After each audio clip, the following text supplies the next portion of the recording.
मुंह में गर्द गुबार जाना, ड्रिप लगवाना।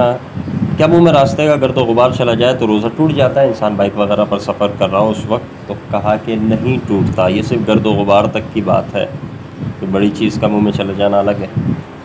क्या ड्रिप लगवाने से रोज़ा टूट जाता है? नहीं जनाब, इंजेक्शन लगवाने से जिस तरह नहीं टूटता उसी तरह ड्रिप लगवाने से भी नहीं टूटेगा। दूध पिलाने वाली औरत के लिए रोज़ा छोड़ने की रुख्सत है? क्या दूध पिलाने वाली औरत को रोज़ा छोड़ने की इजाज़त है? जी हाँ, इजाज़त है। दूध पिलाने वाली औरत को अगर रोज़ा रखने से अपनी या बच्चे की जान का या इसके बीमार हो जाने का अंदेशा हो तो इसको रोज़ा छोड़ने की इजाज़त है, मगर बाद में क़ज़ा करना होगा। यानी रोज़ा माफ़ नहीं है, सिर्फ इतनी रुख्सत है कि अभी छोड़ दे, बाद में रख ले। जिस तरह हामिला औरत के लिए इजाज़त थी अपनी या बच्चे की ज़िंदगी को देखते हुए, उसी तरह उस औरत के लिए भी कि जो बच्चे को फ़ीड करा रही हो। रोज़ा तोड़ने का कफ़ारा। रोज़ा तोड़ने का क्या कफ़ारा है? ग़ुलाम आज़ाद करना। अगर ग़ुलाम पर कुदरत ना हो, जैसा कि आजकल नहीं मिलते, तो फिर लगातार 60 रोज़े रखना।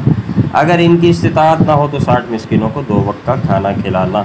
याद रहे, हर रोज़ा तोड़ने से कफ़ारा लाजिम नहीं आता। कफ़ारा लाजिम होने के लिए उसकी शराइत का पाया जाना ज़रूरी है। कुछ शराइत हैं, वो पाई जाएँ तो कफ़ारा लाजिम होता है, वरना नहीं। बच्चे को किस उम्र में रोज़ा रखवाया जाए? कितनी उम्र के बच्चों को रोज़ा रखना चाहिए? जवाब, बच्चे की उम्र 10 साल हो जाए और वो रोज़े रखने की ताकत भी रखता हो तो उसे रोज़ा रखवाया जाए।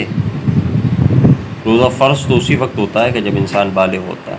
अगर वो बालिग नहीं हुआ तो 10 साल की उम्र में उसको आदत डाल दी जाए और उससे रोज़े रखवाए जाएँ। दूसरा सवाल है कि हाइज़ा रमज़ान में खा पी सकती है या रोज़ेदार की तरह रहना ज़रूरी है? रोज़ा तो वो रख नहीं रही, तो खाना खा सकती हैं या रोज़ेदार की तरह सुबह से शाम तक उनको खाए पिए बगैर रहना ज़रूरी है?